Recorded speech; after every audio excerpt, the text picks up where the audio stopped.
অতি সম্প্রতি ভারী বৃষ্টিপাতের জেরে রাজধানী আগরতলার বহু নিম্নাঞ্চল জলমগ্ন হয়ে পড়ে।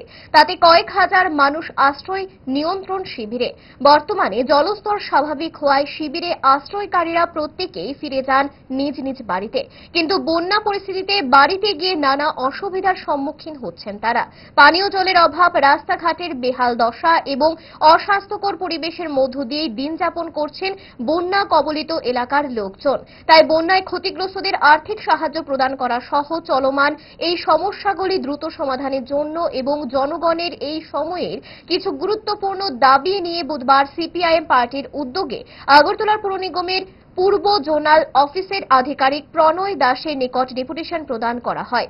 এদিকে সদর মহকুমা কমিটির সম্পাদক অমল চক্রবর্তী অবিলম্বে দাবিগুলি পূরণের আহ্বান জানান। 5 তারিখে এসডিএম এর কাছে গেছিলাম সদর মহকুমার পক্ষ থেকে 7 দফা দাবি নিয়ে। এসডিএম সাহেবকে যখন এই দাবিগুলো দেখিয়েছি, স্মারকলিপি দিয়েছি, উনি আমাদের সাথে একমত এই দাবিগুলো পূরণ করা দরকার।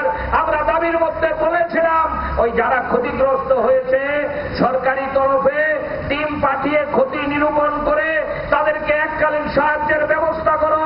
তার জন্য রাজনীতি দেখবে না, কে কংগ্রেস করে, কে বিজেপি করে, কে সিপিআইএম করে, সবাইকে এককালীন সাহায্য দেওয়ার ব্যবস্থা করো। এই দাবির মধ্যে এসডিএম সাহেব বলছেন কোন অন্যায় নেই, আপনাদের দাবি ন্যায্য। আমরা দাবি করেছিলাম পুকুরের পোনা চলে গেছে, মৎস্যজীবী যারা তারা যেই ক্ষয়ক্ষতি হয়েছে সেই ক্ষয়ক্ষতি পূরণ করার জন্য মৎস্য দপ্তরকে ব্যবস্থা গ্রহণ করতে হবে। রাস্তাঘাট ভেঙেছে, জরুরি পরিস্থিতিতে রাস্তাঘাটগুলো সারাই করতে হবে। বন্যার কবলিত এলাকার মধ্যে স্ট্রিট লাইটগুলো নষ্ট হয়ে গেছে, স্ট্রিট লাইটগুলো লাগাতে হবে। আমরা বলেছিলাম 2018 সালের আগে বিজেপি দলের যে ভিশন ডকুমেন্ট ছিল আপনারা জানেন, বুথে বুথে লাগিয়েছিল ভিশন ডকুমেন্ট। এই ভিশন ডকুমেন্টের মধ্যে অন্যতম দাবি ছিল যদি আমরা সরকারে আসি আগরতলায় আর জল জমবে না।